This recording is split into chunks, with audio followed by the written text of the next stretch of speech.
So this is basically what we did. I'm gonna push that right into the repo.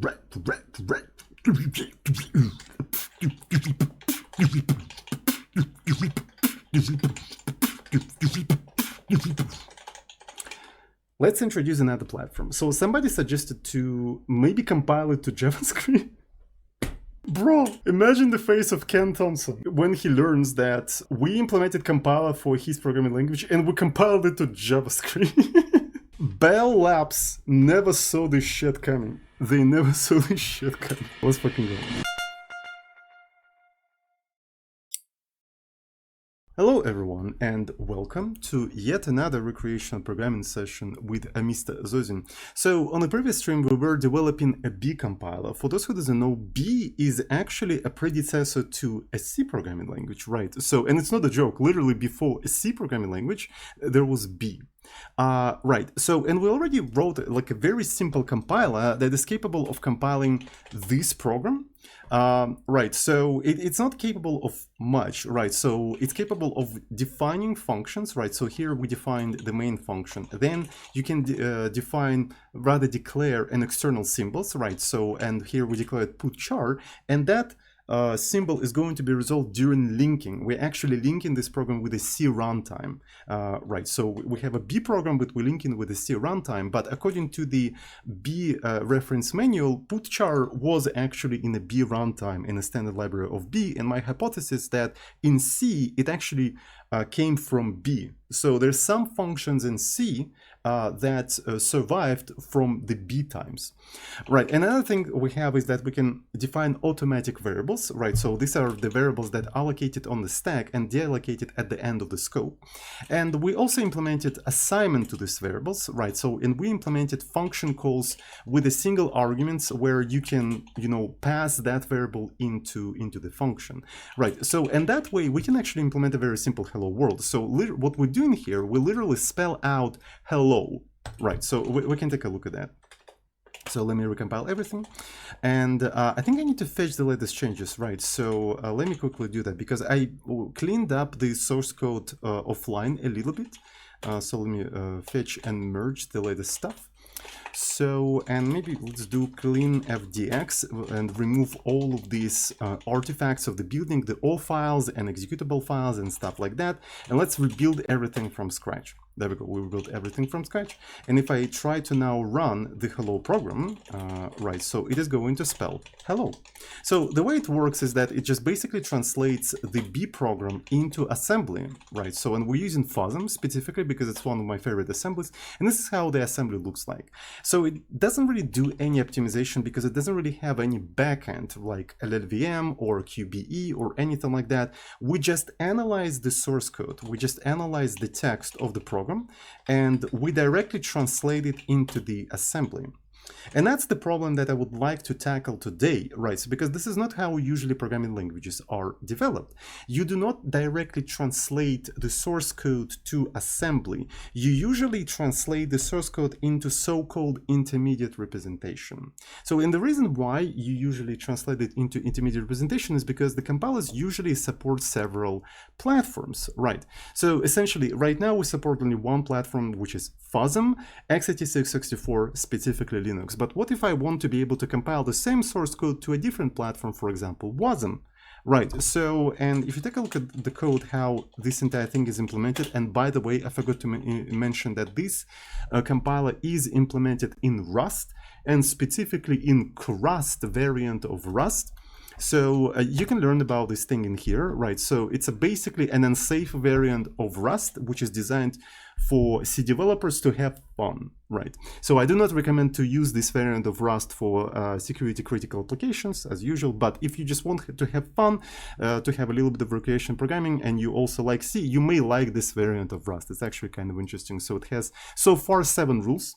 We're in the middle of figuring out how to make it even more fun, but the rules are essentially that every function is unsafe, Right. So no references. We don't use any references. We only use pointers. We do not use cargo. We just compile with Rust-C directly. We do not use std. We use libc because we link it with the libc runtime. The edition of the Rust that you have to use is 2021 because the latest one, 2024, introduces a lot of annoyances regarding unsafe, right? So they don't like the Crust variant of Rust, which is understandable.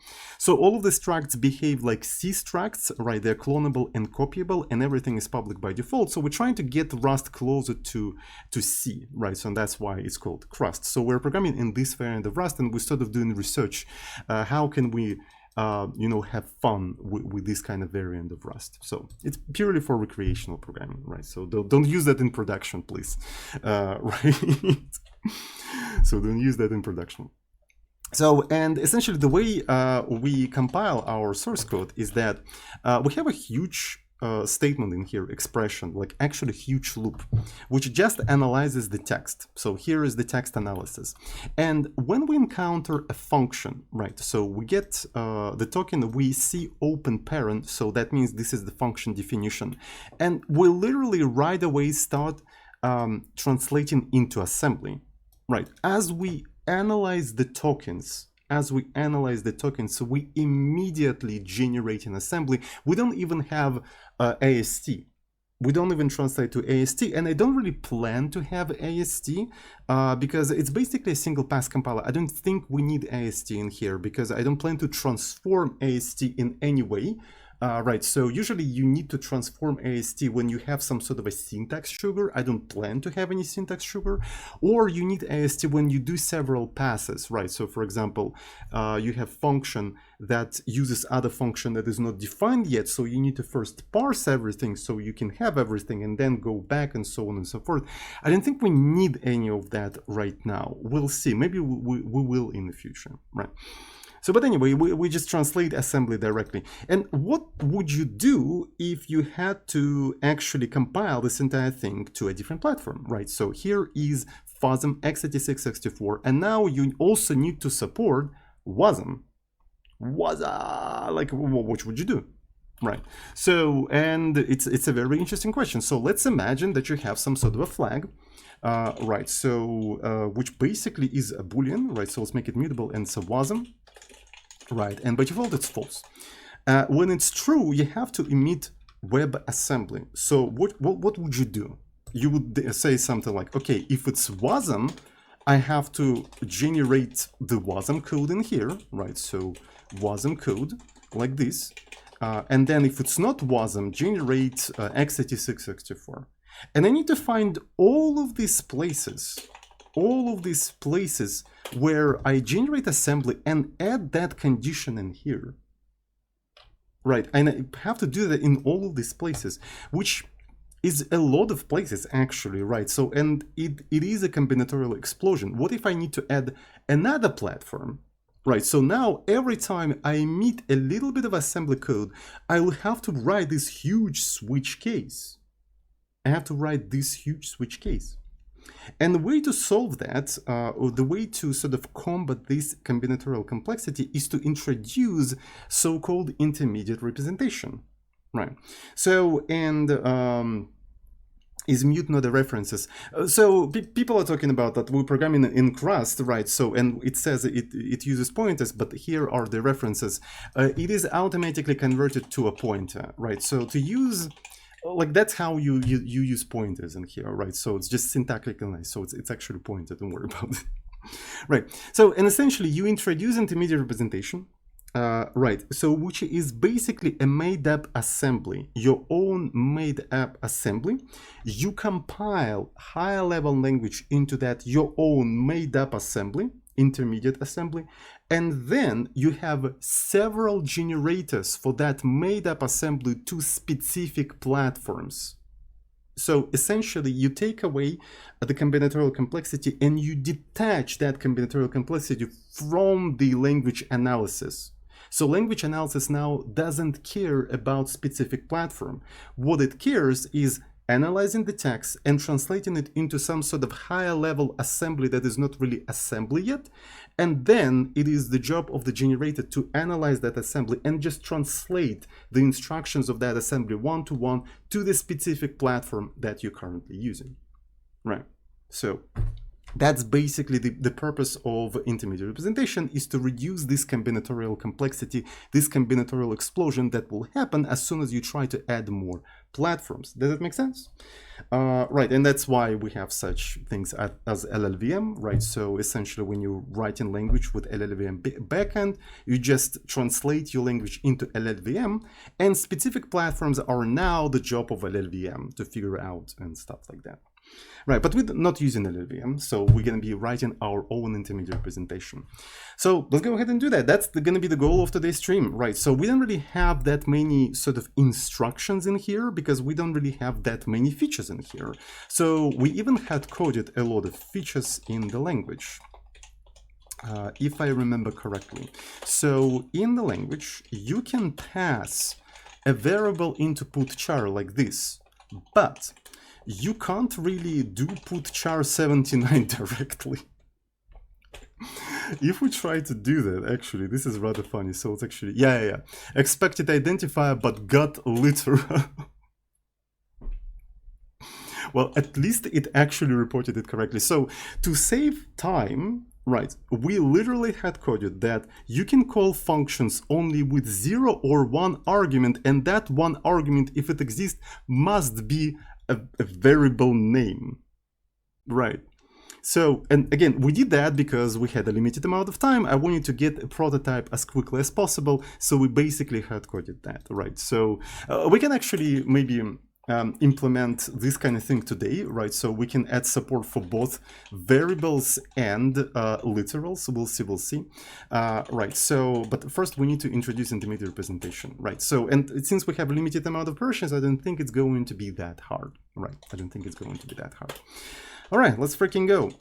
So essentially what's going to be intermediate representation is going to be basically a sequence of some sort of like a made up assembly instructions, right? So we're going to be just making up shit, hallucinating shit, just like not LLVM, LLM, right? So large language models. So what kind of things do we have in here? So let me take a look at mutable. So first we're generating ELF64. I don't think we need an instruction for this kind of stuff, right? So this is the usual like a, you know, prologue and epilogue of the final thing of the file. So we don't really need to do that. It's the generator who's going to do all of these things.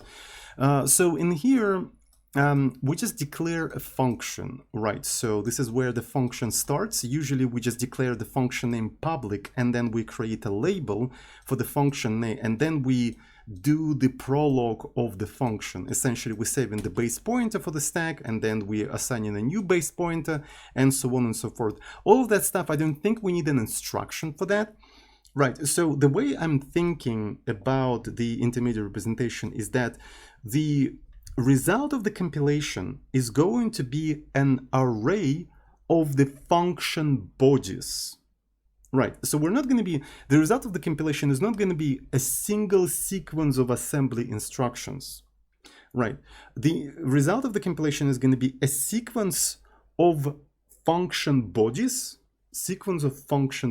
and each function body is a sequence of instructions. And then as we generate the target assembly, as we lower this intermediate representation, we can put them in whatever order we want, right? So, and we're going to be translating them into a single assembly file, right? And since I'm planning to have this as a sequence of function bodies, I don't think I also want to have an instruction for that, right? So when I'm going to be generating a final assembly, I'm going to give to the generator a function body. I'm going to say, okay, generate the final assembly out of that function body. And this is one of the things it's going to put first in here. Like, I don't think the intermediate representation should even know about any of this stuff.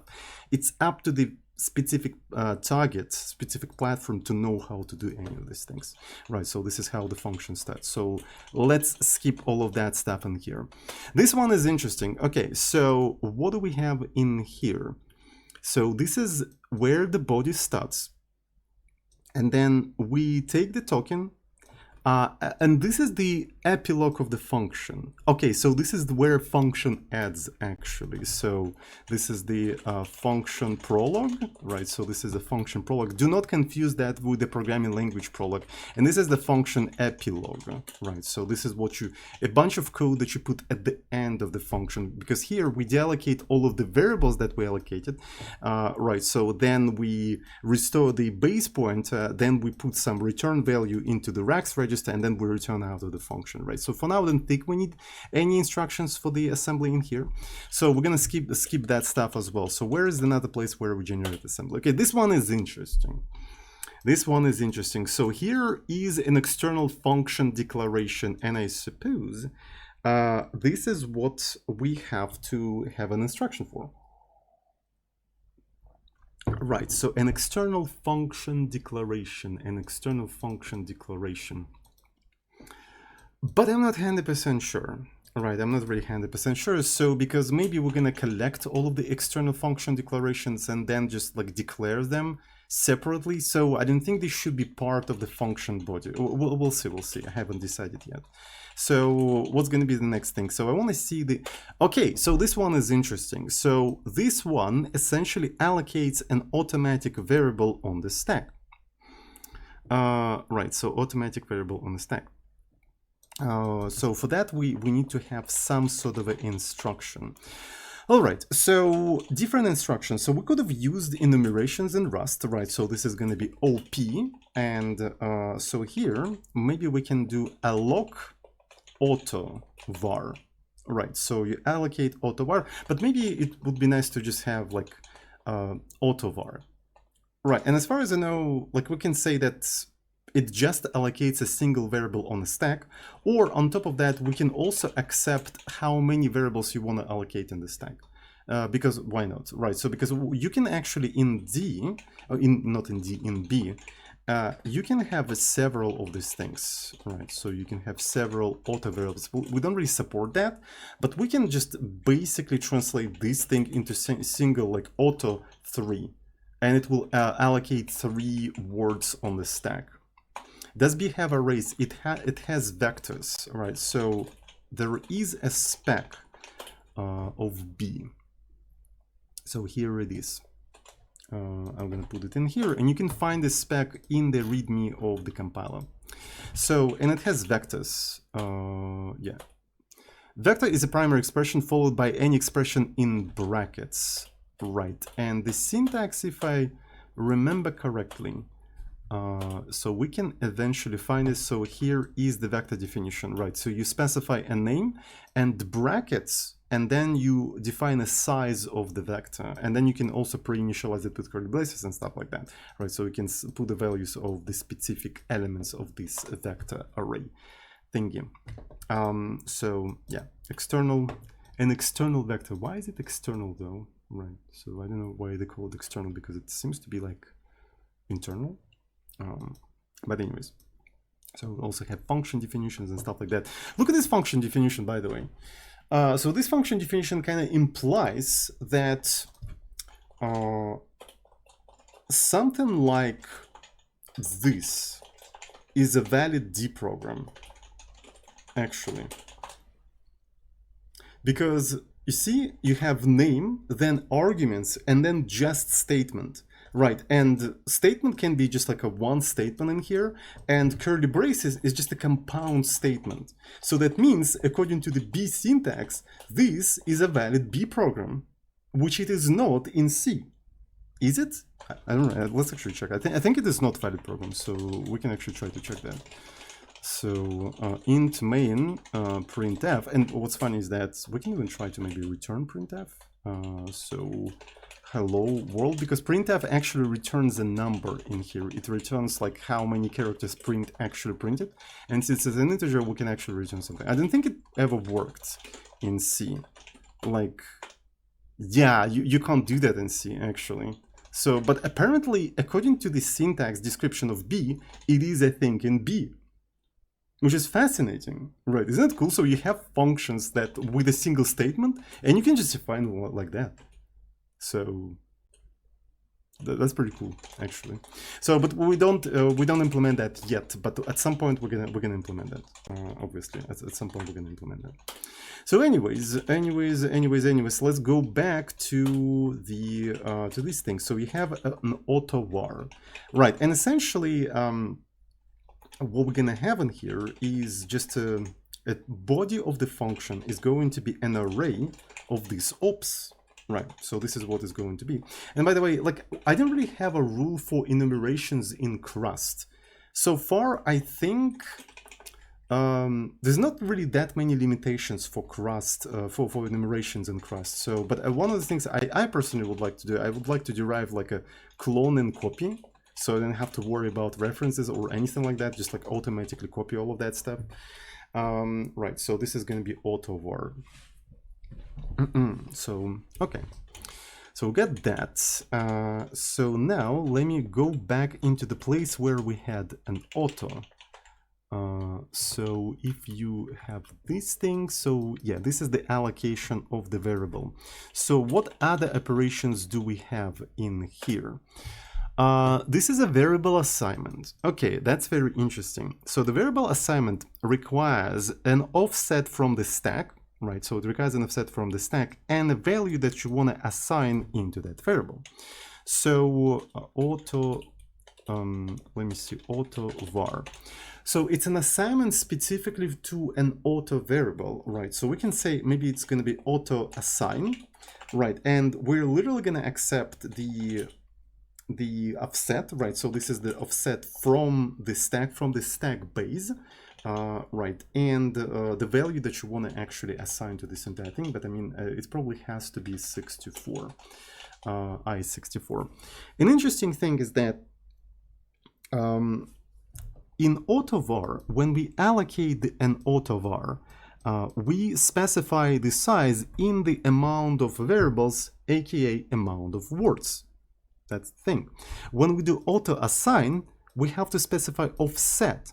And I feel like for the consistency, that offset also has to be in words, so it's consistent with autovar, which will actually kind of cool. So that means it's going to be word independent, right? So essentially B has only one type of variables, which is the word. It's the size of the word of the machine that you're compiling it to. So that means on x86-64, it's going to be 8 bytes, and on WASM32, it's going to be 4 bytes. And the intermediate representation doesn't really care because we only talk about bytes or words, right? So all of the offsets are in words, and then depending on the final platform, is going to be translated to different sizes. Is that a good idea? Is that a bad idea? I have no idea. Right, so let's just give it a try. But I kind of like the consistency of the units in here. Right, I really like this consistency of the units, and I want to try it. Is it gonna work? Is it not gonna work? We'll find out, right? So we'll see. So let me go back into the stb append. What was the mute? Mute output. It's not really mute. I can't find it. Output. Here it is. So let's actually find other operations that we need to put in here. I probably need to split my screen into two because I keep losing the location. So this is the epilogue, we don't need that. This is external, this is allocation, this is assignment. What's the next one? This one is rather interesting. Aha, so here we're passing the thing to RDI and then calling a function. We're passing this thing to RDI and calling a function. This one is rather interesting. So how we're going to be assigning this entire thing? Okay, so Alex/6, hey Tsoding, I just realized since you're storing index or offset from the stack, it's possible you could use this to actually eventually store stuff in registers instead of the stack because you could treat the index. Yes, yes. You're getting in the right direction. Don't worry about it. Like not everything at once, okay? Not everything at once. So you're running ahead of yourself. This is the problem with language development. Every time I start language development, I want to go to a particular goal slowly, incrementally. People start jumping ahead of themselves. Okay, so it's just like We're gonna get there. Don't worry about it. Don't worry about it. So now we need to have some sort of a call, right? So we need to be able to perform some sort of a call. And it's a call to the function, and this has to be a name plus the arguments, right? So how do we assign all of these arguments and stuff like that? All right, so let me see. And so far we don't really have anything except assignment, like allocating variables, assignment to the variables, and passing variables to the function calls. So in terms of OP, right, whatever, I already lost it. So what's going to be in here? So maybe fun call. And unfortunately, as of right now, we can call functions only knowing their labels, knowing their names. So that means one of the operations, one of the parameters in here is going to be the name, right? So this is going to be just the name. So cchar. Maybe it's time to actually transform this variance into sort of structures like this. So this is going to be the name of the function. And we also can have arguments, right? So we can also have different arguments, and arguments as of right now, the only arguments you can have in here is basically a variable, right, or the lack of thereof, right? So that's basically the intermediate representation.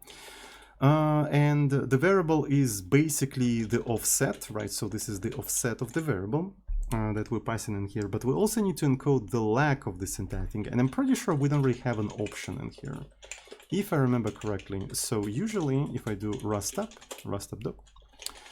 So let me see. So this is going to be option. An option is located in std option. Is it usually like imported automatically? I don't really remember. I think it's usually imported automatically. You never really do things like that, do you?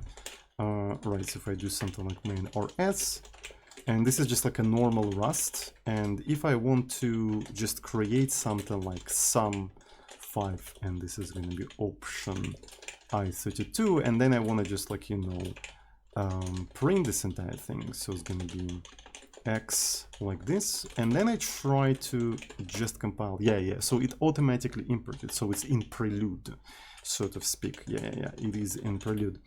If I try to do the same thing in Crust, I'm pretty sure it is not going to compile, right? It is not going to compile. It did compile. Wait, you can use optional in Crust.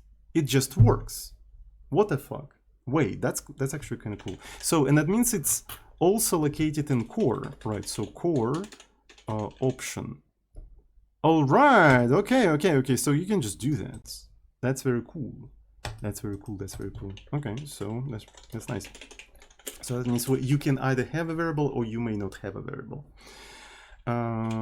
So we like std, but this is not part of the std, right? So it's actually part of the core, right? So that means we can actually use that. All right. So let me now see.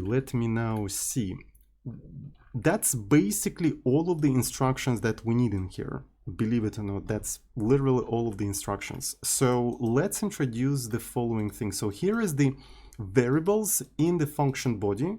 This is the final variable of set and stuff like that. And I suppose this is going to be basically ops, right? So this is going to be an array of ops, and initially it's zeroed out. Right, so let me try to compile this entire thing. Okay. And as we generate this entire thing, I think I'm going to also append operations into the ops. Right, so let me see. I'm going to be doing something like array. So we have array push, and here, what did I call it actually? Array. Yeah, so I call it ops. Maybe I should have not called it ops. What if I call it body? Right, so this is basically a body. So func body, funky body. So this is a func body. So this is mutable. And here we're essentially pushing auto var, right? So it's probably op auto var, and I'm allocating one single auto var. So that's pretty cool. Now, next operation that we perform in here. So this is an assignment, right? So this is an assignment. And this is what we have to do. So array push mutable font body, right? And this is going to be auto assign.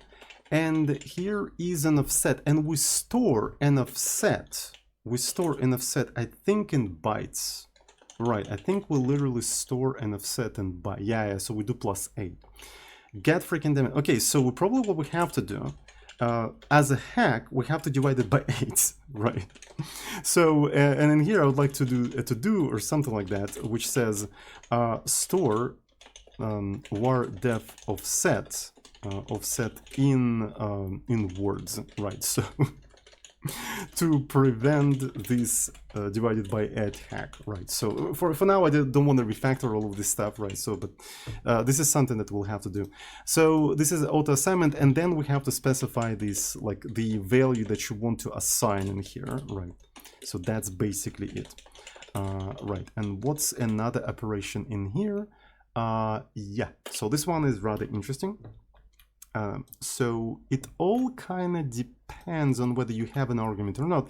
And whether you have an argument or not depends on if you have one, right? So usually if a thing doesn't start, like you parse a function call, right? So this is how we parse the function call. So here's a foo. Right, so, and we encountered this kind of tokens so far. We encountered the name of the function and an open parent. Then we look ahead, and if the next token that we see is a closed parent, we assume that it doesn't have any argument. Right, so, and because of that, yeah, this one is a little bit annoying, but we can figure out how to do that. We can have something like argument, which is obviously mutable, and originally it doesn't have anything, right? So it's a non-argument. But then if it has something, right? If it has something, what we have to do, we have to assign this argument to some var offset, and we kind of have a similar hack in here. We kind of have a similar hack in here, right? So, and I think I actually want to repeat this to do in this place as well, so I can like get reminded that this is what you want to do. So it's mutable none, and as I call things, right? So what I'm going to be doing is actually op fun call, right? And fun call, what does it expect? It expects the name, right? So this has to be a name, and we already have a name. So here is the name. So here's the name, and we also need the variable offset. So I think I'm going to say var arg, right? And because of that, I feel like maybe this should be called arg as well, right? So because then it allows me to do something like this. So this is basically the operation, the assembly operation that we have in here. All right, and I want to do array push, and this is going to be the func body, right? So this is the func body, and I'm just pushing this entire thing in here. And that's it, right? So we have such a simple language with 3 intermediate representation instructions, right? Allocating a new variable, assignment to a variable, and then perform a function call either with that variable or without any variables, right? So, and once we have that, we can then add more and more different instructions in here. So, okay, let's try to compile this entire thing and obviously go to the compilation errors as usual, right? So this thing take arguments, but one argument was supplied, which I do not fully understand because I forgot to put parentheses in this specific place. Okay. So this one has to be mutable, of course. Okay, so, and there's a bunch of warnings in here is that the auto var is, okay, so it's never read. That's understandable. But apart from that, it's successfully compiled. So what we're doing in here, is the instructions all we need, yeah. So in fact, you only need one instruction, which is move, right? So, so is, maybe it is.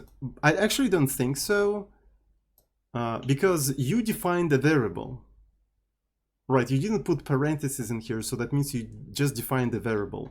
And can you use a variable as an entry point? I don't know, right? There's not that much description of what B programming language actually is. So that's the problem with this language, actually. So nobody really knows what B is. So yeah, maybe it is, maybe it is not, because in C, you probably saw these memes before. You can actually define a program like this, right? So this is, I think, a valid C program. I think it is. I can try to compile this entire thing. Right, so Yeah, you have to put this thing in here like that. Yeah, so it's a valid C. It's gonna check faults, obviously, but I mean, it's a valid C program because main is an entry symbol, right? So it's an entry symbol, so you just run it. Right, so maybe it is the same for B. Who knows? I don't fucking know. Maybe it's the same for B. Anyways, so on top of generating assembly, we also generated the intermediate representation. And one of the things I would like to do, I would like to print that intermediate representation. So unfortunately, I can't really do println, you know, func body or anything like that because I'm using Crust. So that means I don't have println. So what I have to do in here, I have to iterate this entire thing. So we're going to be iterating like so. From 0 to func body, and this is going to be len, right? So we're iterating this entire thing. And so then as I iterate this entire thing, I'm going to take items, and then I'm going to add I as an offset. And then I'm going to dereference this entire thing. So I'm dereferencing. So, and after that, I should be able to try to match this entire stuff. Right, so what's going to happen? Let me try to compile the whole thing. Okay, so it's not a len. Yeah, it actually has to be count. I'm sorry. Yeah, because it's a dynamic array. All right, so, and in here, yeah, so this is exactly what I expected. I wanted it to start complaining about not exhaustive pattern matching, right? So in here, we're going to have auto-var, which is offset. Maybe let's call it an index. All right, so this is going to be an index. Then we're going to have assign index the value, right? So let's call it the value. So all of that is not really used anywhere in here. And then we also have a function call, fun call, which takes a name, right? It all takes a name and the argument. All of that is also not used anywhere in here. So what is it complaining about? Oh yeah, because all of that is OP, right? So it's within this specific namespace and stuff like that. So tuple found blah blah blah blah blah blah blah blah blah. Okay, so this is what it has to be, right? So because it's a sort of like a structure, right? So yeah, there we go. So that seems to be working. Now what we have to do, we have to print all of these things, right? So it's going to be print f. So auto var, and it's going to be zu. It has to be C, by the way. It's going to be an index, and let's also put a new line in here. For all of these things, let's actually put a new line. So this one is an assignment, auto assign. So this one is going to be zu, and value is ld, I suppose, right? So, and the value, like so. And I think I'm going to put semicolons in here because printf actually returns a number, right? So I want it to actually be void. Fun call, and this one is interesting. So I suppose we have to put this thing because we're going to have a name in here, and then we're going to have argument. And it's actually rather interesting because you may or may not have an argument. So we have to do something like match arg, and if you do have something, here is your arg. Right, so here is your arg. And we can even specify that arg in here like so. If you don't have an argument, what we have to do, we have to just print without it. Like, let's actually print, yeah, let's actually print nothing in here. Not sure if it's a good idea generally, but I mean, whatever. So that's basically it. So what do we have in here? So it complains about something. This statement is not surrounded with a body. Okay, that's understandable. Right, so it just wants to have a body. All right, so what else do we have in here? Index. Yeah, because this is just a name. This is not an index. This is a name. Is it go? There we go. So this is basically the body, the intermediate representation that we generated from this program, right? So I might as well actually surround all of this stuff with some sort of a bars so we can clearly see. Maybe just put some sort of a bar in here, like so, right? And there you go. So here is an intermediate representation. Maybe let's put another one at the bottom, right? So we can clearly see where it starts and where it ends. So then later I can just open B, and there you go. So we had this program and we generated this intermediate representation, which allocates a single auto var, right? Then just output assignment, which is like it assigns 72 to variable a, to variable 1. And yeah, so it looks like it, right? So that's basically intermediate representation. Right, and so what we have to do now is to generate final assembly out of that intermediate representation. So then it is easier to translate it to something else, for example, WebAssembly, right? So that's kind of the whole point, right? So to make it more portable, and that's why it's called intermediate representation, right? Because it's not final one. Yeah. Does it make sense? Does it make sense so far? I think it does make sense so far. Maybe we need to factor out this entire thing to something, right? So let's actually say save, unsafe, dump ops. We can do something like that. So maybe we can even put this thing in here. So this is going to be fn. And how are we going to be accepting the ops? We might as well accept ops as a slice, right? So it's basically a slice of ops. Like so. All right, we already worked with slices before. So let me actually see. I even have keywords in here, and yeah, I don't remember. I think like we do have array slice, that's for sure. And yeah, so we use that in find arrays. Yeah, there we go. So it's actually mutable in here. We already worked with slices before, and it's a rather convenient way, and it doesn't really violate any principles of Crust. Right, so you can actually have row pointer slices in Rust, right? So they don't really get affected by the borrow checker or anything like that. So let's port this entire thing like that. So the problem is that how you iterate through this entire thing. So to iterate through this entire thing, you do ops len, right? And then to index all of these things, you do ops, you have to dereference them, and then you have to index them like this, which makes it a little bit easier to index, right? So dump ops, right? You take ops, then you take function body, func body, and it's a dynamic array, but then you can do array slice, which transforms the dynamic array into the row slice. Honestly, like with Crust, you already have a little bit of nice things that you don't get in C. I think I actually put array slice in a different one. Yeah, there we go. So here's the dynamic array. We pass it by value, by the way, right? So because it's a pretty lightweight structure, it's literally 3 numbers, 3 64-bit numbers, and then we turn it into a slice out of that. So that's basically what's going on here. Right, so you can just take a function body, array slice, and dump it. Okay, that's pretty nice. So honestly, having slices is something that I really want to have in C, right? I think C missing slices a little bit. And just having slices in pure C would make C already a whole lot safer. It's not going to be like perfectly like memory safe or anything, but it's just going to become better. Yeah, slices and defer. Just adding slices and defer to C is like makes C so much fucking better. It's actually insane, like how much impactful those features are. And no surprise that all of the like modern languages these days just like add those things right away, because yeah, that's what you want to have. Like these things are as normalized as like having ifs in your program or while loops, right? So nobody really questions anymore. Like obviously your language need to have an if and while loop. Like everybody agreed on that. Maybe in the times of assembly, when everybody programmed in assembly, people might disagree what kind of constructions you want to have right in your final language, but now it's basically the standard. I feel like slices and defer is basically one of these things, like along with ifs and whiles, like you expect it to have those things, right? So yeah, in my opinion. Haskell disagrees. Haskell is not even a real language. Anyways,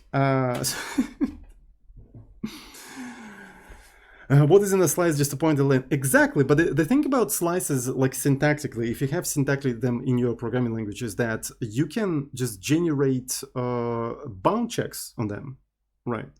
So it's just like it's a pointer and len, but compiler knows that it's a pointer and len. It's aware that that len is the len of this slice, which means it can generate an additional code to boundary check when you try to index that slice. Something that you can't really force a C compiler to do, right? If you just make a custom structure with pointer as length, because compiler doesn't know that that length is the pointer. You have to put a bunch of macros on top of that, which is like finicky and stuff like that. But yeah, exactly. This is exactly what I'm talking about. Like you have to do this kind of shit, right? You have to do this kind of shit. But if the language just naturally supported slices, like you wouldn't have to do that, right? So because the compiler is aware, it can automate like a bunch of work. So that's exactly what I'm talking about. Like you can do that, but you have to do that manually. Anyway, actually, I wonder if you try to index this, like this kind of array, is it going to? Yeah, is it going to crash or something? What if I put like a 420 in here?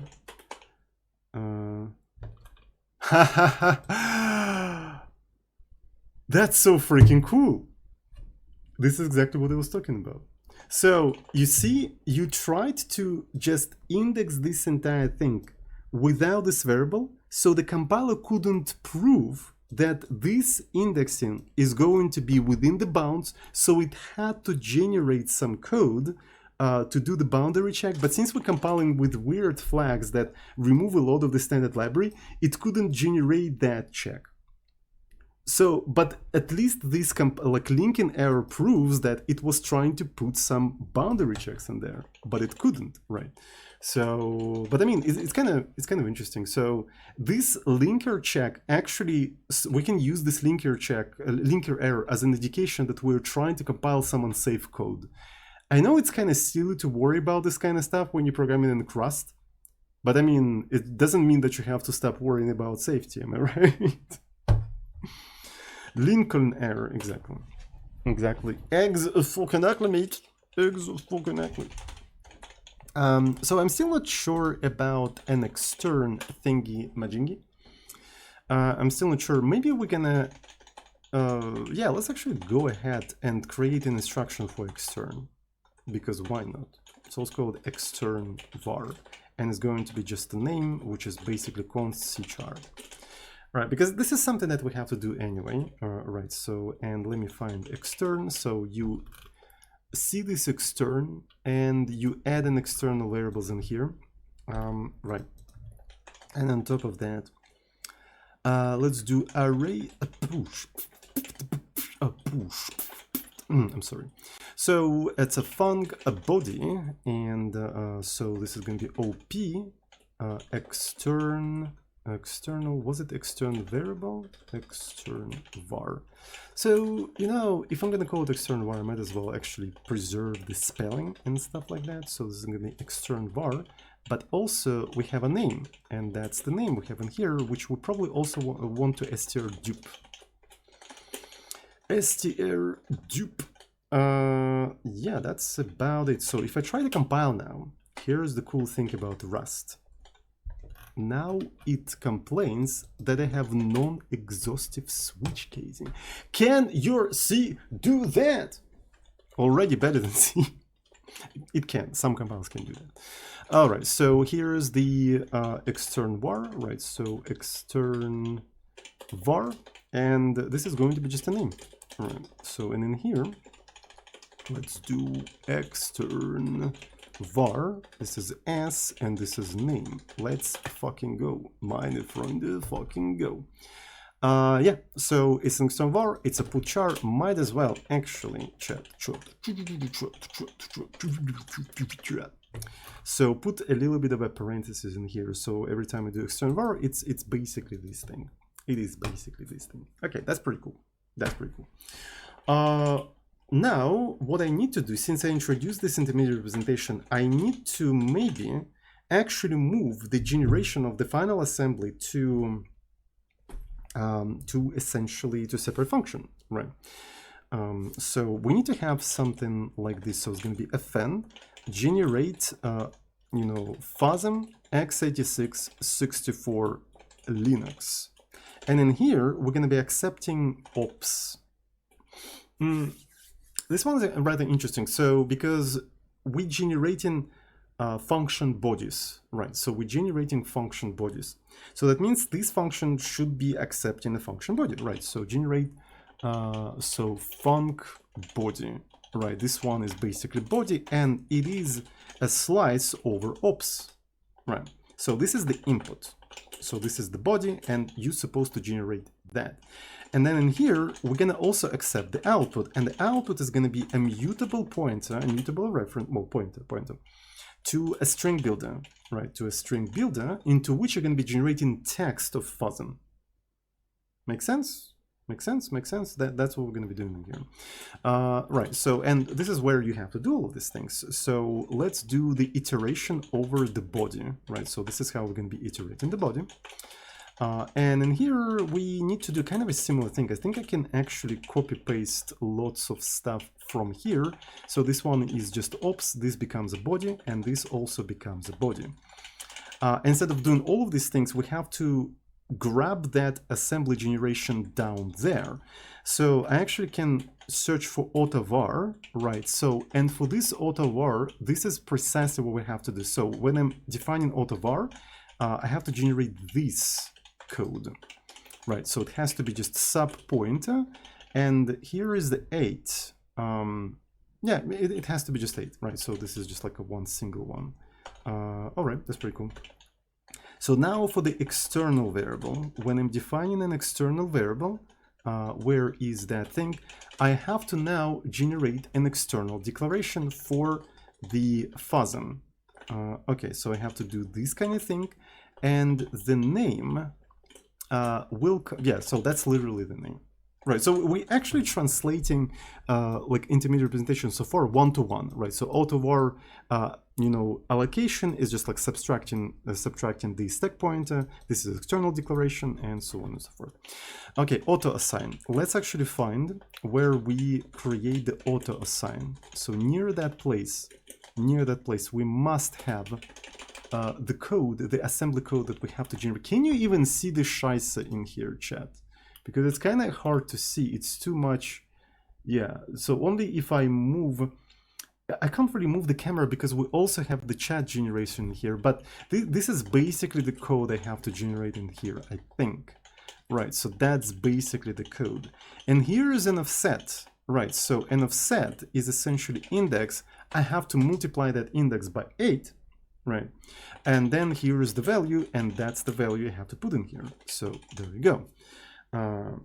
As you can see, I'm sort of like localizing the assembly generation. Before, that assembly generation was all over the place, right? It was all over the place. It's kind of like spread around the code. But it makes it difficult to add new platforms because now you have to go through all of these places where it's spread around and just do ifs and stuff like that. But if you have intermediate representation, you're localizing all of that stuff in a single place, and now it's more manageable, right? So having intermediate representation is actually more of an architectural trick if you think about that, right? So people don't introduce intermediate representation into compilers for no reason because it sort of feels academic or anything. There is like an actual architectural need for the compilers to have intermediate representation, and I'm literally demonstrating that need. Without that need, the code is literally unmanageable, right? So you have combinatorial complexity. You need to localize it. Make sense? And AR also helps with optimizing. Yeah, exactly. So it actually solves so many problems at once, like several classes of problems. It's kind of genius in a sense, if you think about it. Right, so it's kind of genius. So what's funny is that intermediate representation is also a language, but it's a purely statement language, I think. Right, and the compilation from like syntactical, you have a syntactical analysis that generates intermediate representation, and that is basically translating an expression-based language into purely statement-based language. That makes sense.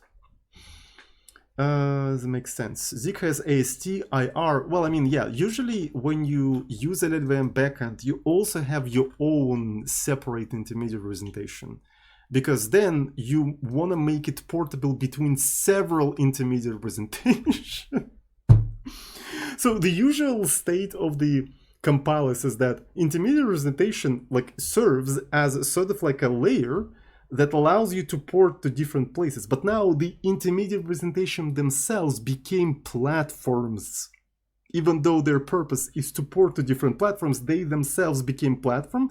So in your compiler, you have additional intermediate representation that lets you port your code to different other intermediate representations, so they can port it to like different other platforms. So it kind of continues the trend of adding more and more and more layers of abstraction. So I'm not surprised that this is something that you have to do. So adding more indirection solves every problem with computers except too many indirection layers. Yeah, I know. It's a classic. It's a freaking classic. So anyway, let's actually continue. So let's find the place where we do function call. And this is where we have to do that. Okay, so if you don't have any arguments, you just call the function as is with a name. But if you have an argument, you have to first move that argument to RDI. So let me find the place where we do function call. So the way you do that is like this, right? So we're just moving an offset to, you can't see Scheiße in this mist, my friend, in this mist. Okay, so, and this has to be an offset, and the argument is actually an index, believe it or not. So I can actually rename this thing to an index. This is an index, and it has to be multiplied by 8 because it's word. And then we just repeat this thing like so, which also implies, by the way, that I can compress this entire statement a little bit, because as you can see, we have a repetition at the end. So that means I can do if let sum index equal arg. We can move this thing in here and then have this thing in here and simplify it like so, with a little bit of a compression. All right, so let's freaking go. Does it even compile? It doesn't even compile, because this entire thing is already mutable. Actually, within this place, I don't have to do it like that. I can just pass it as is. All right, so what else do we have in here? So this is an index. What do you say? It's not used anywhere, which is very interesting. So autovar, let's realize that this is not an index, it's the amount of them. I can do a very interesting thing. I can do ZU. This is the basically count, and this is the count multiplied by 8. So this is what I have to do in here. That makes sense. All right, so the row reference unsafe requires unsafe. Oh, yeah, sure. Forgot about that, I'm sorry. Okay, so, and that's basically what it is. But this entire thing doesn't include the function prologue and epilogue.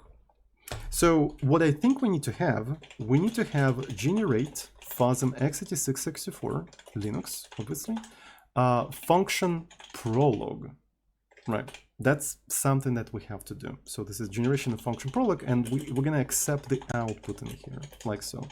And also epilogue. And we're gonna move prologue and epilogue there. Epilogue there. So let me see. So this is the prologue. So this is the function prologue, essentially. I can move it in there. I actually have a comment, and epilogue is in here. So this is epilogue. For the prologue, by the way, we have a name, right? So we need to specify the name of the function, otherwise we won't be able to actually generate it. Look at this unsafe Rust. It's actually kind of readable. It's a little bit syntactically noisy, but it's manageable. It is kind of manageable, right? So I don't know. I think it's usable. It's not super safe, but I mean, that's not the goal right now either. Okay, so does it compile? It seems to be so. Okay, this one is interesting because we also keep track of how many variables we allocated in here, right? So we need to maybe pass like a vars of set, which is usize, and we actually store it in bytes, which is, I guess, fine, right? So we still have to transform the units to words in here. So let's actually pass this entire thing just in case. So vars of set, did I call it incorrectly? Yeah, so it has to be called vars of set. Okay, so what else do we have in here? This one is obviously doesn't need any mutable stuff in here, and this one also obviously doesn't need any mutable stuff in here. And compiles. compiles as usual. So another interesting thing that we probably need in here that we didn't tuck away is the executable header, right? So this is the kind of thing that you probably don't want to generate in WASM, but it's very specific to x86-64, and I would like to maybe put that away as well. So all of that is abstracted away. So maybe this thing is going to be something like generate FASM x86-64, like executable. Right, and in here we're gonna just accept that thing as like this, and we don't need to mute in here. So that's basically what we have. That's basically what we have. Sounds Gucci, sounds Tamaguchi. Hopefully it does sound Gucci Tamaguchi. All right, so that means we have to generate that stuff in a very interesting manner. So we have to think about that. So this is just a dump operations like so. And yeah, I feel like I need to go through all of these places and just remove the direct assembly generation so we can replace it with intermediate representation generation. So this is a prologue and epilogue. I'm gonna just leave it as it is right now. Right. So here's an extern. Okay, so we're gonna remove that. We're only generating this thing. This one, we also don't need that stuff. We're only generating the intermediate representation. This one also not needed. What else? This one is not needed, and this one is not needed. Yep. I think it's fine. I think everything is fine in here. And that's it. That's it. Okay, for this one, at the very beginning of the program, we can generate executable, right? That's one of the things we can do, right? So we created the output. And then we just generate the executable sort of header, right? Generate the executable header, and that's what we're doing here. Honestly, we should create functions. We should create functions that look like generate executable, and then you specify the target as one of the enumeration variants. Right, so something like that. Target FASM x86-64, and then you can even put that target into a separate variable that you then customize through the command line arguments. See what I'm talking about? You see what I'm talking about, chat? Right, so this is basically the goal. Right, so but we can transform all of these functions like that a little bit later. Right now, the parameter, the platform, is encoded within the name of the function. So we pass the platform through the name of the function in here. Does it make sense? Right, so because you can treat that part of the name of the function as a compile time parameter.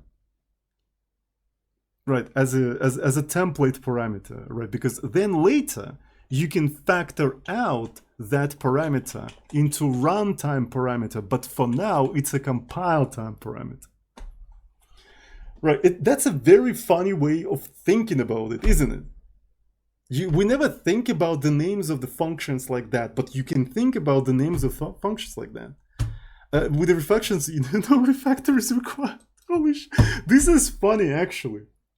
Imagine a meta program that during compilation, like in Jai, analyzes the name of the function and just like actually takes an action depending on specific like substrings of the names and stuff like that. That is funny, actually. That is funny. Honestly, this kind of stuff reminds me of Tula. Do you guys remember what is Tula? Right, so it's a programming language that I made a long time ago in Rust, by the way, in safe Rust. So if anyone is interested, I can actually put it in here. So it's a Tula. And also, obviously, I want to put that in the description. So it's a Tula programming language. It's a Turing language. It's a Turing language. Look. It uses cargo. It's written in a pure safe Rust. This is not Crust bullshit or anything. It's just like, check it out. It's really cool. But the idea is that you're writing like Turing machines. You're writing Turing machines like in a classical sense where you have a state, and a state is a symbol, Like actually everything is a symbol in here. And you can have compound expressions as symbols, right? Which is kind of a deviation from a Turing machine because everything is a symbol. Like you don't have compound expressions. But the way we think about it is that, look, you have a pair, which is like two numbers, right? So here's the pair, and this is two numbers, and this is not a symbol, it's a compound expression. But if you think about this compound expression as a symbol, which in its name contains this number, it actually fits the definition of the Turing machine perfectly. Because all of the possible values of the expression, you can enumerate them with unique symbols anyway. We can enumerate them with unique symbols anyway. Because of that, from that point of view, there's no difference between just a single symbol and an entire expression that stores a value. Ancient metaprogramming, exactly. So, and what's funny is that through that simple idea, the states of Turing machine are capable of storing complex values and complex structures. Even though the only thing you can operate on are symbols, you imply those complex expressions as symbols. You enumerate complex expressions with symbols, right? And this is a kind of a similar idea in here, right? Where the part of the name, the part of the symbol kind of encodes additional compile time information. So this is what it reminds me of. This is what it reminds me of. It's really cool, actually. It's really cool. Anyways, so let's continue. Let's freaking continue. So here we're generating an executable, and then this is like a reporting and stuff like that. Here, as soon as we encounter a function, we immediately generate a prologue of this function, and I'm not sure if it's a good idea or not. But I mean, if that's what we're doing right now, we might as well just go ahead and do that. So generate function prologue. But the problem here is that we're accumulating the intermediate representation first, and we're not generating it right away, which is a little bit sus, but I mean, that's totally fine. Right, so we're not generating a prologue. And then in an epilogue, we're supposed to generate epilogue. Right, so we have to provide output, by the way. I completely forgot about providing the output. Good old output. But now, here's the funny part. As you generated an epilogue, you also need to generate the body. Funny enough, we can do that after we finished parsing the body, right? So here is the function prologue. We parsed a bunch of things. Then we start parsing the body, finished parsing the body, and we're generating epilogue. That is even cooler in my opinion, because there you go, you sort of have brackets, right? So you encounter this thing, open parent, okay, you know that it's a function, you generate prologue, then you start parsing the body, you finish parsing the body, you generated epilogue, but on top of that, in a func body, you accumulated the intermediate representation of the body of the function, and now you can generate the assembly for that specific thing. Where is it? So here is this thing. So I can just do it like that. So I need to take array slice. I'm taking the slice of this entire thing, and I'm putting all of that stuff into that. So after that, I feel like what we need to do in here is we need to reset the dynamic array, right? So function body is a dynamic array, right? So we generated the body, so we dispose the function body, and we continue parsing and compiling functions. And that's it, believe it or not. We can probably do it like in here, so it looks a little bit better. Right, so here we're collecting the body, and maybe because of that, we can even factor out this entire thing into a separate function. Any penguins in the chat? Yeah, we can factor this out into a separate function which accepts the function body pointer and just like appends stuff in there. So how can we call that function, by the way? How can we call that function? we can call it something like compile func body, funky body. So it's obviously unsafe and shit like that. And what it should return, I think it should return Boolean. So Boolean is going to indicate that something went wrong and stuff like that. As fucking usual, as fucking usual. So we take this entire thing and compile, put it in here. So then compile func body. Right, so, and in here we need to accept all of that stuff. So this is going to be func body, which is going to be a mutable pointer, to an array of ops, and it also needs to accept the lexers and stuff like that, but we're going to do that through the following compilation errors. Right, so here is the func body, right, so a mutable one. This thing may fail. If it fails, we just return 1 as usual, and there you go. This is a compilation of a single function. Look at that. This is the compilation of a single function. So you take a token. If the token is equal to open parent, you know it's a function. You immediately generate a function prolog out of that. Then you expect a bunch of other things. In fact, it would be kind of nice to maybe put that stuff in here, right? So that makes it even better. You take a token, open parent, okay, we're talking about function, close parent, open curly brace. Right away, we expect this shit, open curly brace.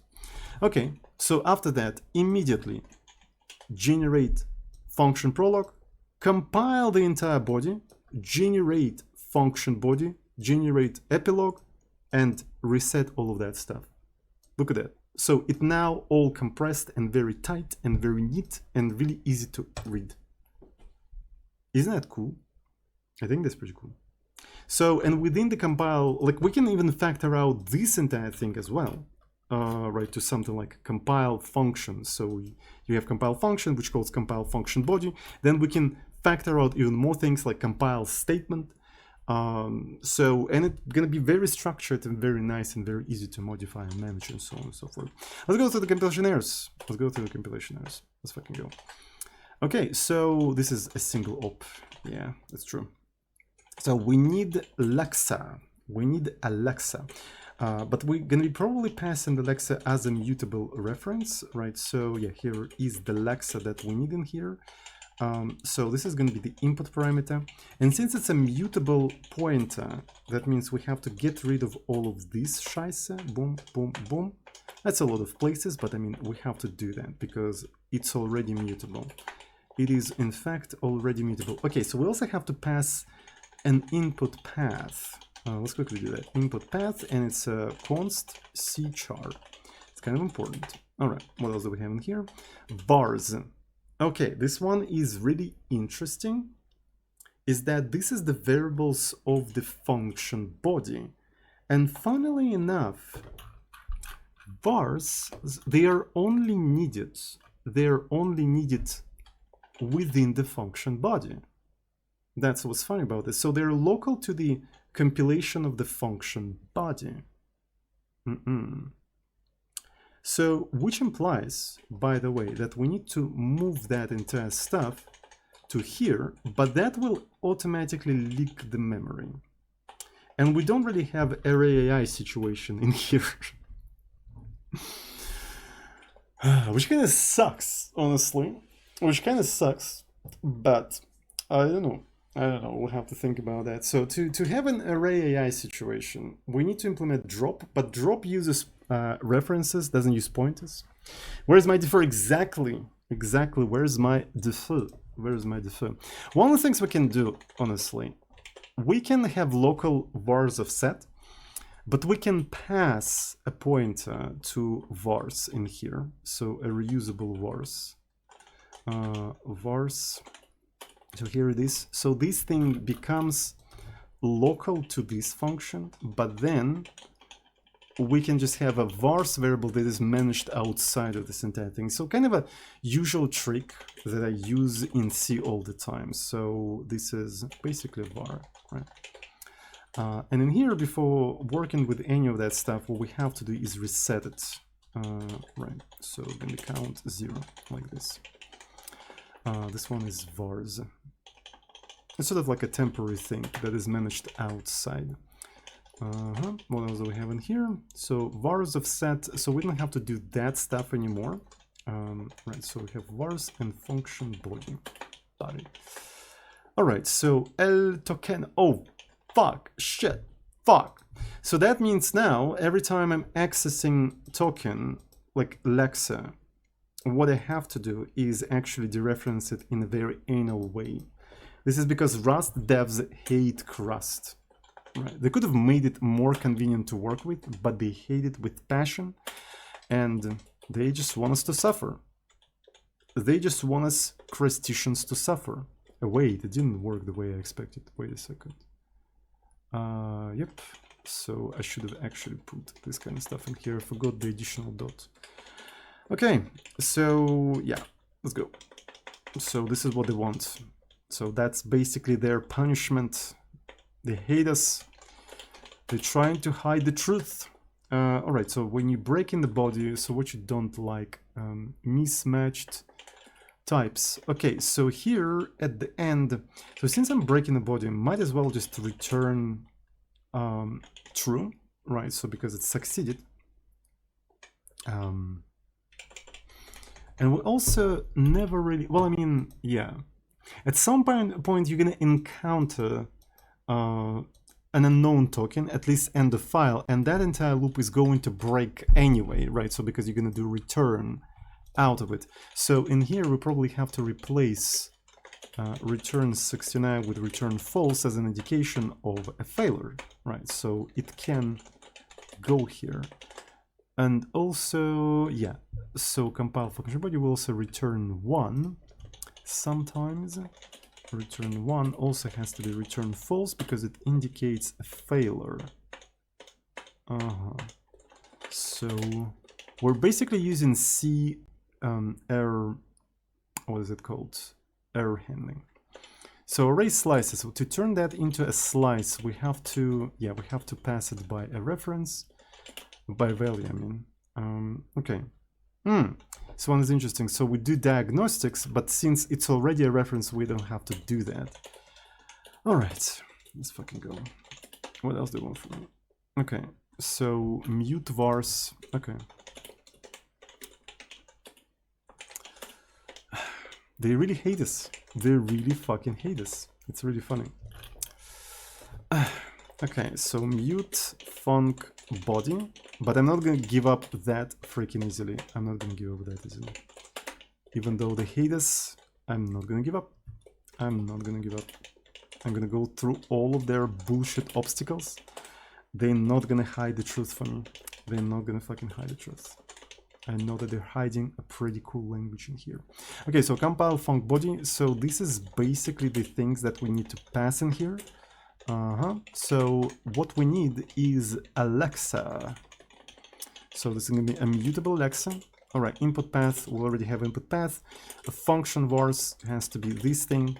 Function body is going to be this thing.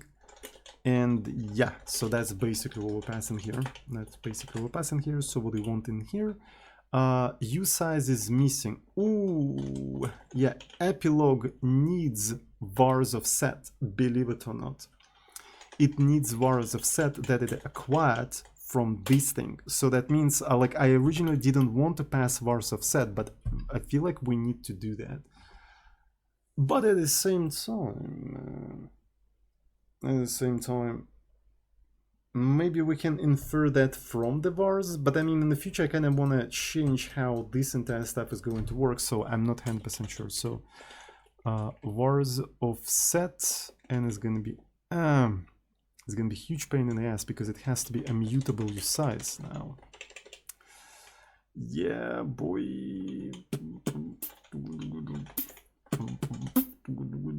Is that a good idea? Is that a good idea? So create vars of set, replace it with vars of set, like so. Yeah, that's what we have to do.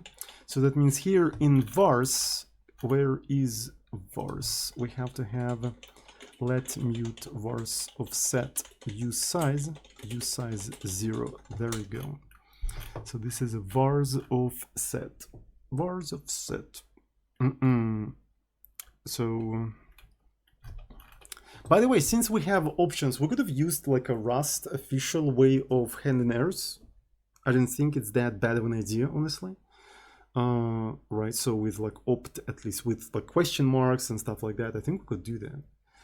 Unless Rust compiler will try to generate some runtime checks for all of that stuff. You need to implement from. Why do I need to implement from? What am I going to be converting to what? You suggesting to use results with errors and stuff like that, and there's just like, we're not going to be doing that. Not Marcus, but to implement that you need to type drop impl. Yeah, so we can't really have easily array without drop, and drop wants you probably want. I don't want results. I personally don't want results. So I want to pour some water. Just a second. All right, let's fucking go. We need array AI is convenient in many situations. That's why a lot of modern system languages implement defer.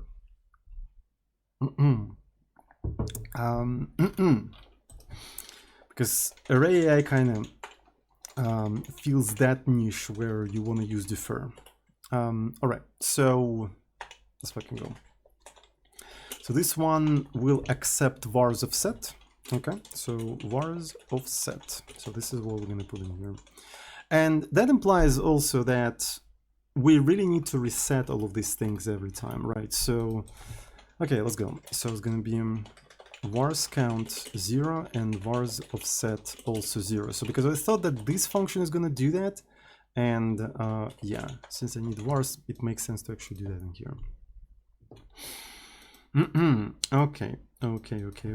But maybe I'm just not sure. Like, who should reset all of these things? Since this is something that we return from this function, maybe this is where we have to do that. We just reset them, and then this is something that we're going to return. All right. So then later I can use vars offset in generating epilogue. All right. So and that should work now. So function body. Yeah, we cleaned that up afterwards. All right, so let's fucking go. And it worked. So this one is unused, which is understandable. But I mean, if I make it public, so I think it will shut up. Yeah, it shut up. So is reachable, is more private. Ah, okay. So public. And do I have to make this public as well? Yeah, so according to Crust, everything has to be, yeah, so this one doesn't have to be public. Okay. But I mean, maybe these have to be public. This one doesn't have to be public. Okay, so I don't really know what has to be and has not to be public. Okay, it's pretty cool. So everything compiles. As you can see, everything freaking compiles. So yes. What I'm thinking, chat, is that since we already have intermediate representation, we can already try to add another platform in here. Who said we can't do that? We can try to add another platform. So maybe WebAssembly of some sort. But the first, we need to fix the problem of the measure units of the offsets, because now they are in bytes. I want them to be in words. Otherwise, we can't really easily port that to anything else. JavaScript, we could try to do JavaScript. I mean, why not? QBE, you just proved my idea, actually. You just proved my idea that the intermediate representation themselves, the backends themselves become platforms. So it's sort of like a platformization of everything. Everything kind of becomes a platform. So I wish there was a nice way to output ELF64 without something like FASM. I mean, you can just like generate instructions, machine instructions yourself directly. Who said you can't do that? By the way, I think the time has come to compile everything. So I mean to commit everything. So let's do this thing and just test that it's okay. So it still works. It still works. If I modify something in hello.b, I can maybe put the last character a couple of more times, and it says hello, hello, hello. So that's what it is. Okay, so let's actually remove that, and this is going to be a committee that we introduced. Look at that code, chat. Look at that. That's a lot of changes. We've been really productive this 1.5 hours. That's a really productive, actually, especially for a corporate developer. Okay, so let's actually put this thing and say introduce IR. This is literally what I did. We introduced IR. And can I push that to origin? Is it pushable to origin? I think it is pushable to origin. Yeah, there we go. So it's already available in here. So we have intermediate representation. Lots of labor. Exactly. How do you like my logo, by the way? It's a pretty cool logo. I really like that. Anyways.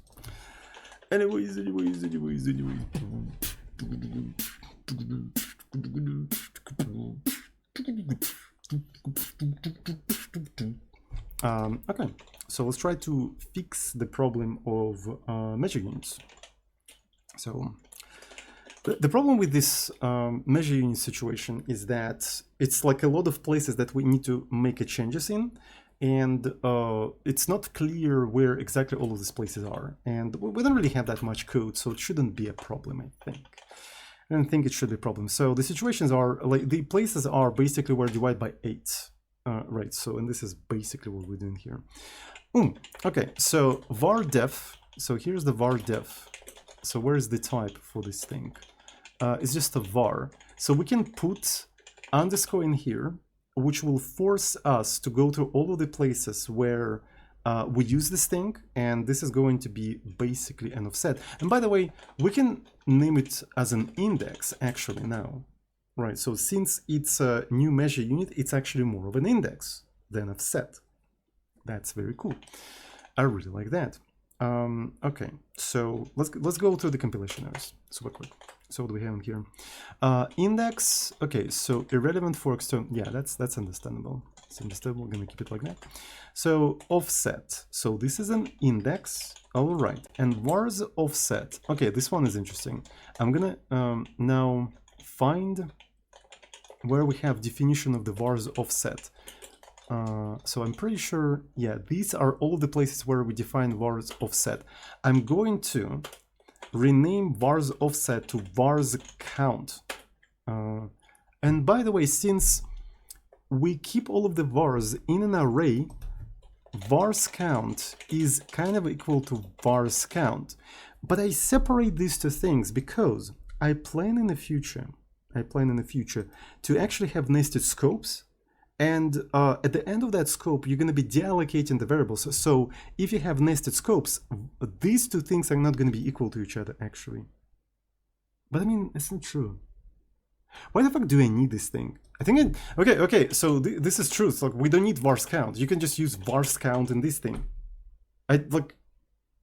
Yeah, at least for now, right? So you don't need any of this shit. So okay, I really like this kind of moments because you just discover something as you develop things. So that means you don't need vars offset in here because like that's basically the value you have in here. That's really cool. Okay, so let's go through the rest of the compilation errors. So vars offset. So this is more of a vars count, and for x86-64 we have to multiply it by 8. Right, so that's what it is. And here I pass vars offset even though I don't have to. Man, I wish I had a printf check, C printf check in Crust. Listen, I understand that I'm holding Rust incorrectly, but I mean, wouldn't it be nice if Rust actually checked the printf syntax of C? I think that would have been cool.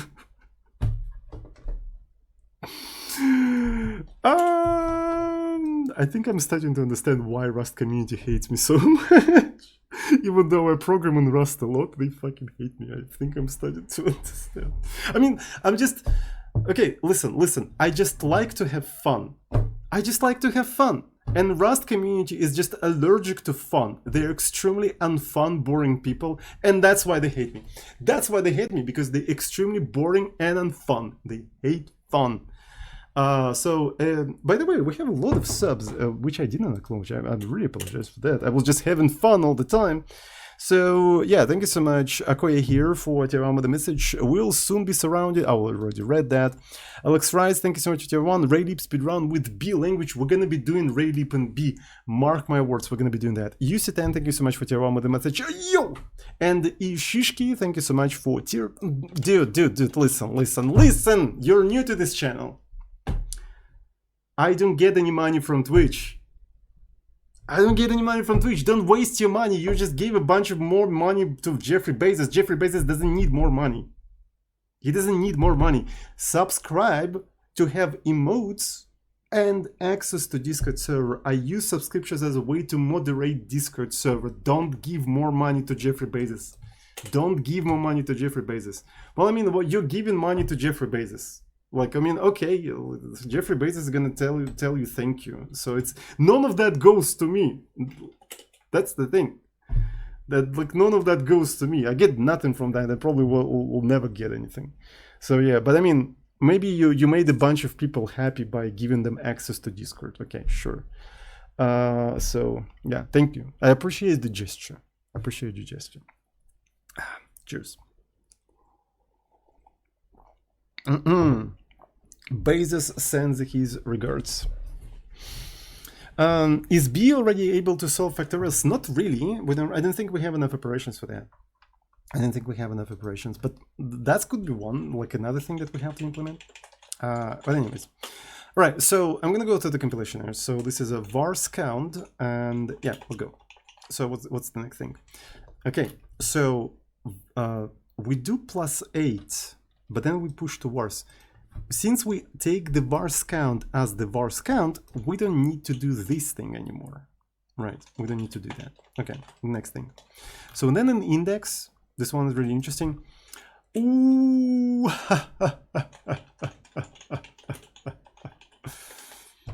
look at that. Look at that. Rustitions are molding. Can your Rust do that?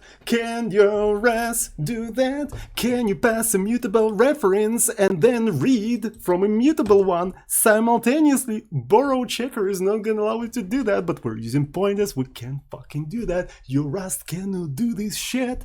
Your stinky ass Rust will require you to put that into a separate variable. You cannot do this kind of shit.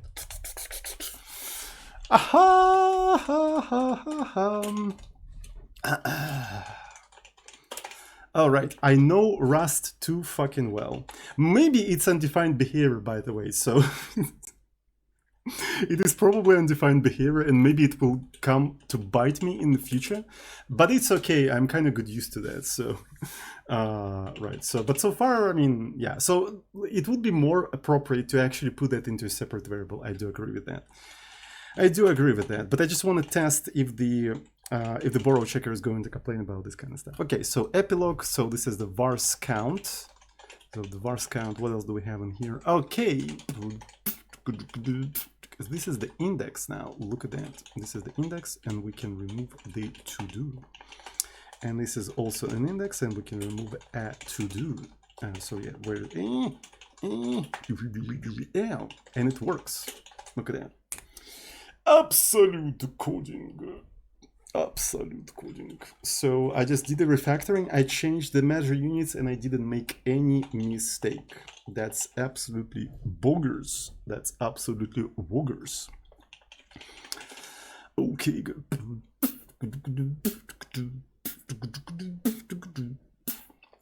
So yeah, now change. So offset var offset in bytes to var index in words. Yeah, so this is basically what we did. I'm gonna push that right into the repo.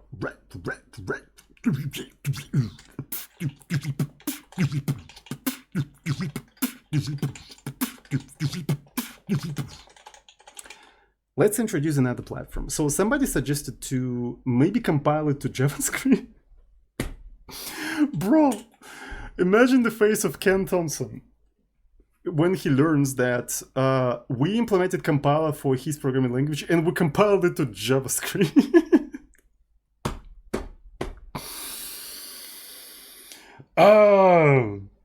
Bell Labs never saw this shit coming. They never saw this shit coming. Let's fucking go. So, as already suggested, by the way, we need to introduce the enumeration for the target, right? So here in the target we have things like FOSM, FOSM x86 64 Linux. So this is one target, and another target is going to be JavaScript. Man, this is a very cursed fucking code. Like, this is the fuck is this shit? So yeah, and we need some other functions in here. So I want to have like a wrappers, so generate executable without this parameter, and then we're gonna have a target, right? So this is the target and this is the target. And by the way, this one we're gonna derive like this clone copy. Maybe you should add that to the rules of Crust. What do you guys think? I feel like it has to be. We already have that for structs. By the way, this is not the latest one. So, yeah, what the fuck is this? Let's fetch the latest Crust. The language of web is B, exactly. Okay, so revert, boom. So far we have 7 rules in here. By the way, did you know that in Markdown you don't have to numerate these things at all? You can just put 1.1.1. And the renderer of the Markdown is going to actually enumerate that properly. So if you didn't know, now you know. You don't have to manage them yourself. I'm not even joking. So this is the original thing. And in a Crust, like, I know that not everybody knows that because I was also surprised.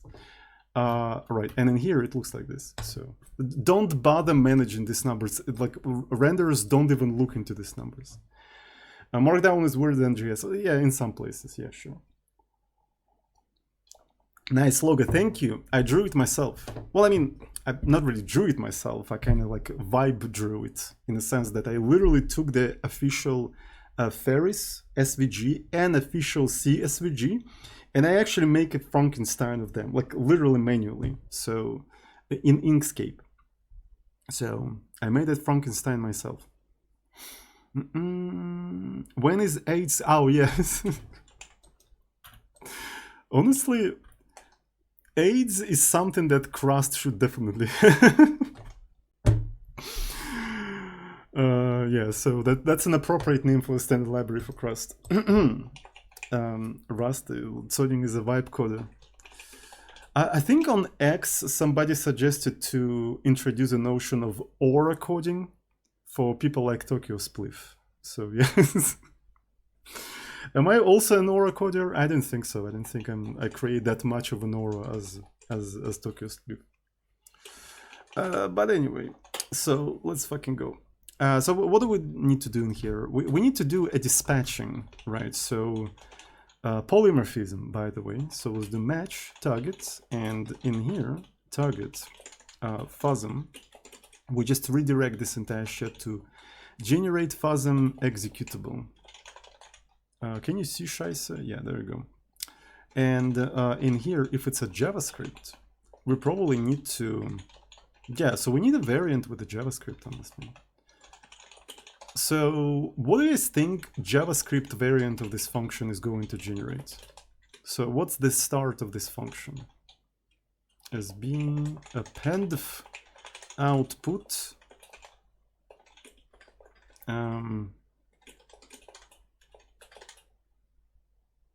use okay. That's a funny one. Okay. I do not hate that. So use, yeah, so that makes sense. Okay, so use strict.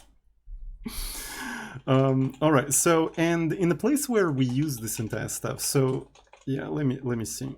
So this is where we use that. Now what we have to do generate executable, and this is the target, right? And then we're gonna have a target FOSM x86-64. So that's what we're going to be doing here. At some point, we're going to make it mutable, but not for now. So defined in multiple places. Yeah, this one has to be JavaScript. Right, we're generating JavaScript. JavaScript executable. Oh boy. Anyways, let's fucking go. Anyways, so it should be uppercase. Shut up. Fuck you. Fuck you. Don't fucking tell me what to do. Alright. So, this one is... I mean, for real. Like, just let me define names however I want. Like, why do you have to be so authoritarian? Like, I don't freaking understand. It's like, again, they hate fun. They just hate fun. No enum associated. What? No variant or association item found for target in the current scope. Are you freaking nuts, my friend? Yeah, I don't have to do that. I think I'm small L. Ah, I see. Why is it small L? It's like a small L is like a small PP. Yeah. Let's go. Let's make it a big L. Yeah. Ah. Oh boy. We're gonna have a lot of fun time. So where's the rest of the function? So numeral 0, thank you so much. Sub BB Dev, how you doing? I'm doing fine, thank you. Thank you. Thank you. So generate executable. Alright. So now we need to generate a prologue for a function. So might as well just do something like this. JavaScript. So what's the prologue of a function, a particular name? This one is actually rather easy, isn't it? So SB append output C function, the name of the function, and I suppose the curly brace, right? So it's just like, it's pretty straightforward. Like what else do you want to put in there? So and here's the name. So JavaScript func prologue, and we need to have the polymorphic thingy. So generate func prologue, right? And that's what we're going to be accepting in here. And on top of that, we also have to accept the targets, right? So this is the target. And now, depending on the target, we're going to be generating different things. So target. So target. So FOSM, x86 Linux, and we're going to be either accepting this thing. Man, where's my LLM that automatically types this shit for me? Why don't I have an LLM? So this is the bullshit that LLMs are good for, right? So I just don't want to do that. Just like generate that for me, please. Where is my Coke pilot? Where's the pilot for the Coke? You know what I'm saying? You know what I'm saying? Pilot for the Coke. So sorry. All right. So what else do we have in here? So it has to be, yeah, as PTR. Let's go. Cool. As PTR. So this is a function prologue, and now we need to do the same for the epilogue. Epilogue is also rather easy, right? Because what you do, you just close the function, right? So you don't need to worry about any of that stuff. The thing about the variables is going to be interesting, right? So because we store the variables as like indices and shit. This one's going to be interesting, honestly. This one's going to be interesting. So, so JavaScript. So this is a JavaScript. We don't really need vars count because we don't care, because JavaScript environment is going to do all of that stuff for us automatically. But we need to probably just close the variable, the function. I mean, just close the function like so. And in here, I think I'm gonna use a little bit of a copy-paste magic. Look at that, chat. Look at that, chat. So this is the epilogue. And then I can copy-paste this stuff as epilogue. So, but on top of that, we also have to pass the vars count. It can be useful for all of these things. So vars count goes in here. So this is the vars count. And we're gonna pass the vars count to this function, I'm pretty sure. Yeah. So it's gonna be output vars count, but for the JavaScript one, we don't really need anything, right? So we just need to close this function and that's it. That's literally it. So in here, so this is the func epilogue. I remove this thing and I pass the target in here because that's what it wants. That's what it wants. There we go. So let's actually see if it compiles. It doesn't compile. So why? It's immutable and also size. So this is because we had a different order of those things in here. It is happy now. That's pretty cool. All right, this one is the most interesting one. How do we generate JavaScript for all of these operations? Right. So JavaScript. Cool. You generate an autovar, but at the same time, you kind of know the index of that autovar. What's interesting is that you need to keep track of them, don't you? You need to keep track of them because one of the things you can do, let vars, maybe, if we're going to be doing, okay, listen, this is actually kind of funny. Yeah, that's a good idea. So that means we need to add that into the prologue. So let vars like this. Ha, that's not bad. That's actually not bad. So, and now if you allocate a thing, put, okay. It's fine, don't worry about it. Don't worry about it. The interpreter is going to tell us what to do. The interpreter is going to tell us what to do.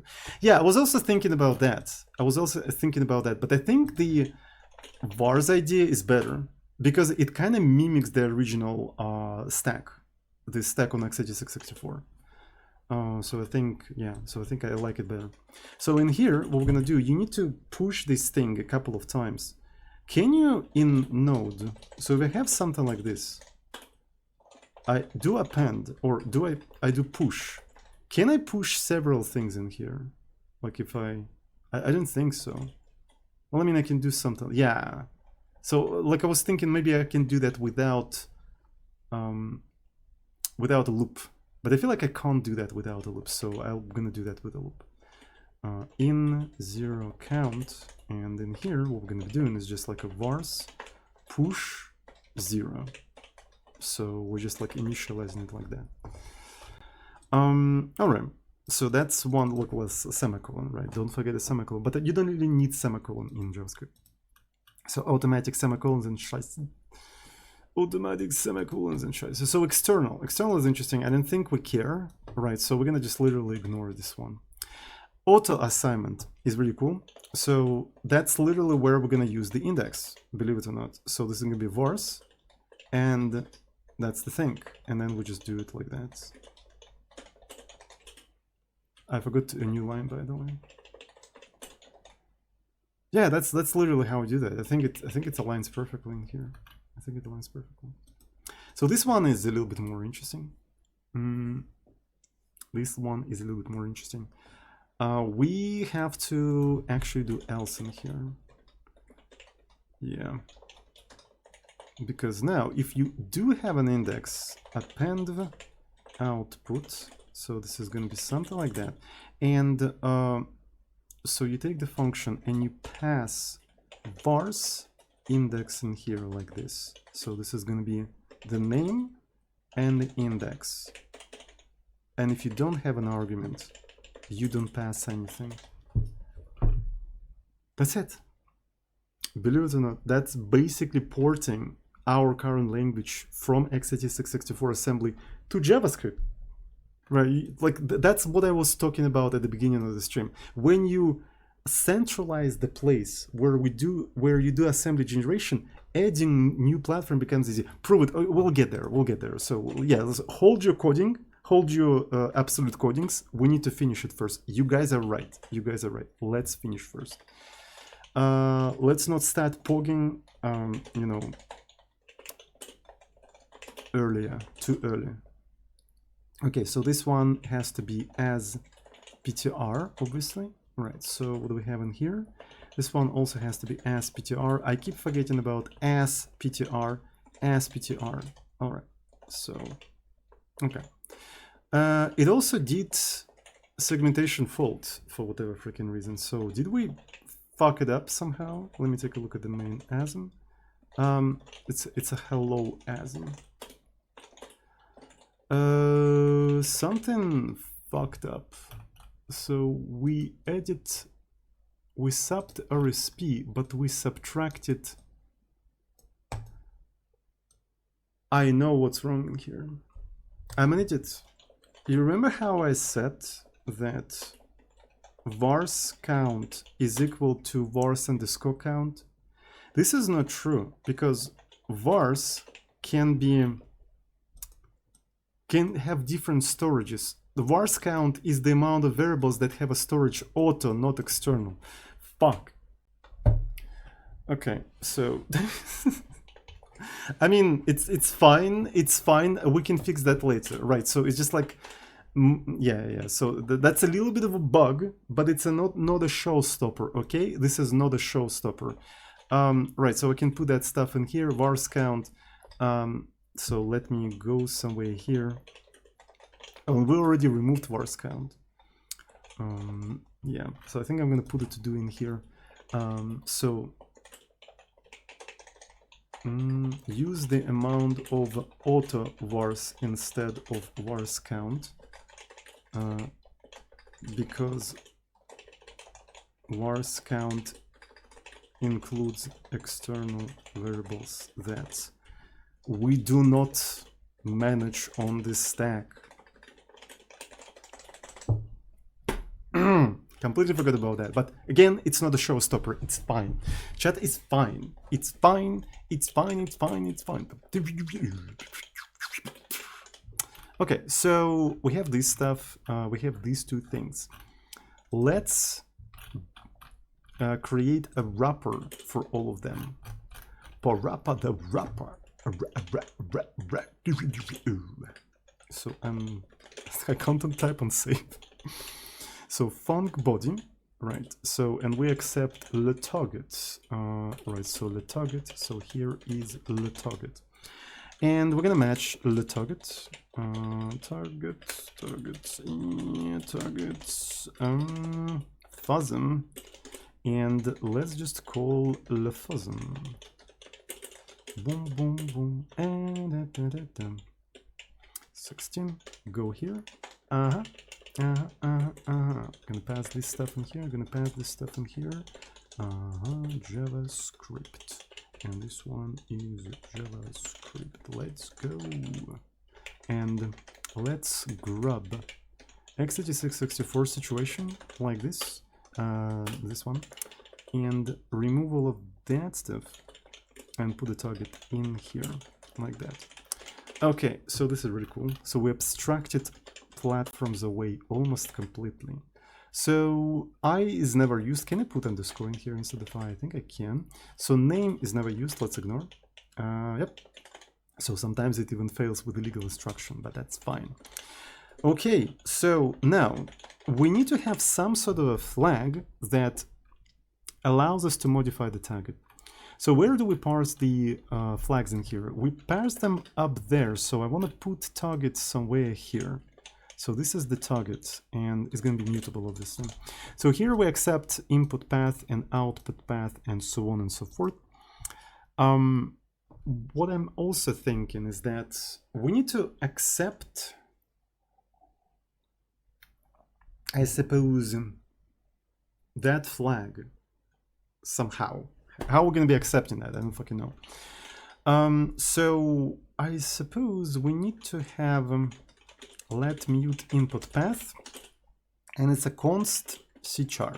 That's what it is. It's a const cchar. for us at least. And it's going to be originally just a null, right? So it's originally null. What we're doing in here is that while argc is greater than 0, we're trying to parse all of that, right? We're trying to parse all of that. And we're going to be checking different flags in here, right? So let me see. So strcmp, the first flag that we care about is probably going to be targets, right? So here's the target. And if I do argv add, yeah, so let's do it like this. Flag shift. I have a shift macro, by the way, from knob. I implemented in Crust, if you didn't know. So this is how it looks like. So my favorite macro, and I like literally implemented it in Crust because I like to use it. Yeah, so by the way, it's an interesting idea. What if we use this extension for Crust? Is that a good idea? I don't know. So sort of like distinguish them. I think it would be kind of cool. Okay, anyway, so argv, argc, argv and argc, and if this specific flag is a target, so it has to be c, by the way, and also as pointer. So we have to look into the next value. We must look into the next value. If argc after that is equal to 0, that means we didn't provide anything, so we can do something like this: std error, error, no value is provided for flag, and we can provide the name of the flag. So this is the flag, and then we're gonna return 1 in here. Otherwise, we take the value, and it's gonna be just yet another shift, like so. This is the shift. And what kind of platforms can we have in here, right? So I suppose, by the way, by default, yeah, we do have this kind of thing. And yeah, let's do something like this. If it's FASM x86 64 Linux, is it too much? Is it too much? Maybe it's not too much. All right, whatever. So if it's that, I just assign this thing like this. Otherwise, if it's, let's say JS equal to 0, we're gonna assign JavaScript. If it's something else, we're gonna say unknown platform. Unknown target value, and to do print available targets, because I don't want to do it right now. Okay, so another thing we need to have in here is that let's try to do flag for the output path. Output path, where is the output path? We're going to remove that. None of that is needed anymore, so we're going to have a custom, you know, command line parsing. So that's what we're going to have. Right, so which we can factor out into something else in the future. So else, so this is what we have, and let's have O, right? And here we obviously look for the argument, and then if you got the argument, we're gonna assign that argument into output. Well, I mean, we can actually do something like the output path, just assign it right away. And if it's something else, we just assign that something else as an input. So yeah, that's basically our parsing. It's that simple. So you have two flags, target and whatnot, and that's basically what it is. Let's go through the compilation errors. Let's try to compile specifically B, but not any other things. So program name is never used. Maybe we're gonna use it at some point, but anyway. So usage, we used to use usage, right? Yeah, so let me see. Let's remove it. Okay, that seems to be working. Now, I need to bring the usage back. So introduce help that prints usage and stuff. Yeah. So this is really important, but not for now. I want to go to here, and what effectively we're compiling here, we're compiling hello, right? And So in here, what I have to do, I suppose, is something like this, right? So I just do -o. Let me try to compile the final thing. That seems to be working. Okay. Now I'm gonna introduce another target in here, which is hello.js, which depends on hello B, and it also depends on B, right? So you need to have a B compiler. So the way we're gonna do that, we're gonna do B, hello B. The output is going to be hello.js, and the target is going to be JS. And let's actually see what is going to happen. And it built JS. Let's take a look at the final JS. So yeah, we forgot. Well, I mean, yeah, forgot a couple of new lines. Okay, so let's actually quickly fix some of that stuff. That's already something, chat. So this is the new line. Okay. So what else do we have in here? We also have, oh, this is, oh, fuck. Why does it use 8? Fuck. Something weird sneaked up in there. So index multiply by 8, and it sneaked into JavaScript. Okay, so it should not be in JavaScript. Huh.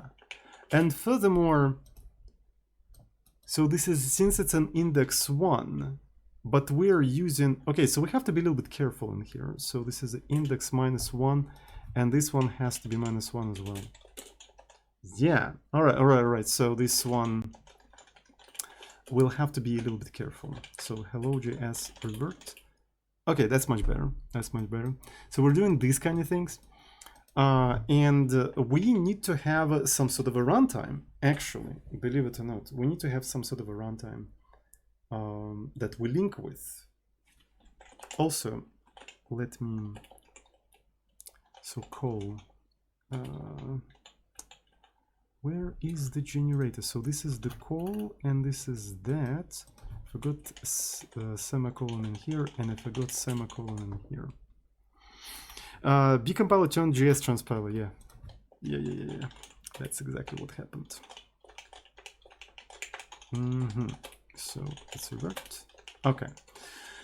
So let's introduce BJS, which is going to include the B compiler runtime. So it's going to be function put char. So we have put char. And I suppose another thing it should probably do is maybe run your main and stuff. BJ. All right, whatever. So code. So if you have some sort of a code, can I do something like chr? Okay. JavaScript code to char. How do we do that? Oh my god, really? From, so is that a string from char code 60? Okay. All right. So string from char code. Okay. Node print without new line. But I mean, why do we have to do that, honestly? Why do we have to do that? I have an idea. Let's actually create index.html. What the fuck did I open? Yeah, okay. So HTML mode. And just do everything there. HTML. So this is HTML. Head. Oh, I mean, it has to be like that. Body. Tag I title. B program. Right. And in here, we're going to have the script, essentially. This is the script. And we're going to put char in here. That was weird, but okay. And we probably also want to have the console, right? So I did something similar in my arena example. I'm pretty sure. Do you guys remember? I did something similar in my arena where I had the output like this. So this is the output I had. And yeah, I was actually doing all of that inside of that output. And essentially, so how did I append things? Aha. So I directly, yeah, so I first found the log. So this is how we did that. We find the log. That's pretty cool. And if you want to append it, you just do inner text plus that text. Okay, so that's kind of cool. So that means I can just do things like this. I can just do things like this. So this is the log, this is the output of that log. And on top of that, what we have to do, we have to include the, I don't know, hello, right, JS that we managed to compile. And then we're running main. So there you go. This is our runtime, essentially. This is our runtime.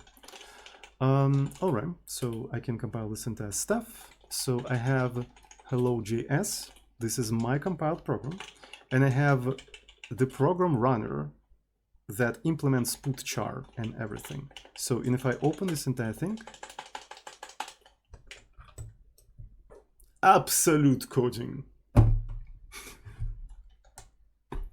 There you go. So that's how you port to different platforms. So we literally took a system, low-level programming language, and we ported to JavaScript. And it's not a finished programming language, right? So it only had 3 instructions, 3 intermediate research instructions, and because of that, it was easy to port. So that was actually kind of cool. That is actually kind of cool. It's just like, it's literally the same program that we have in here, but compiled natively, and also seg faulting, but that's fine. It's a known problem. We can fix that a little bit later, but I mean, it's like, we literally ported it. We literally ported it, and it's so freaking cool. I like that. I really like that. So let's do a committee, I suppose. So I probably need to, so this one is not needed. Yeah, so this is the JS runtime. We probably want to git ignore, yeah, let's git ignore JS files. So we git ignoring JS files. And what exactly did we do in here? Yeah. So port hello b example to JavaScript targets. And let's push that right into the repo. Right, so we have the architecture that allows us to add more and more different platforms, even such silly platforms as JavaScript. Right, so, and the cool thing about JavaScript platform is that it's, oh, I'm sorry, I made a typo. I'm already tired, okay? So I've been streaming for 2.5 hours without any breaks, okay? Cut me some slack, cut me some slack. So, yeah, but I mean, we achieved the goal, we achieved the goal. So JavaScript platform is really cool for testing this kind of stuff. You know what I'm saying?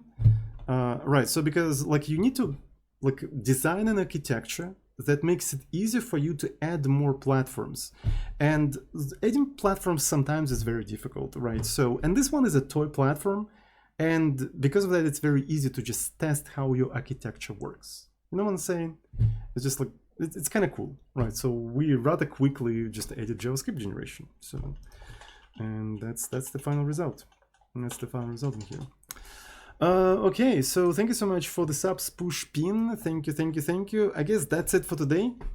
Thanks everyone who's watching right now. Really appreciate it. Have a good one, and I see you all on the next recreational programming session with Mr. Azozin. So yeah, I love you all. Mwah.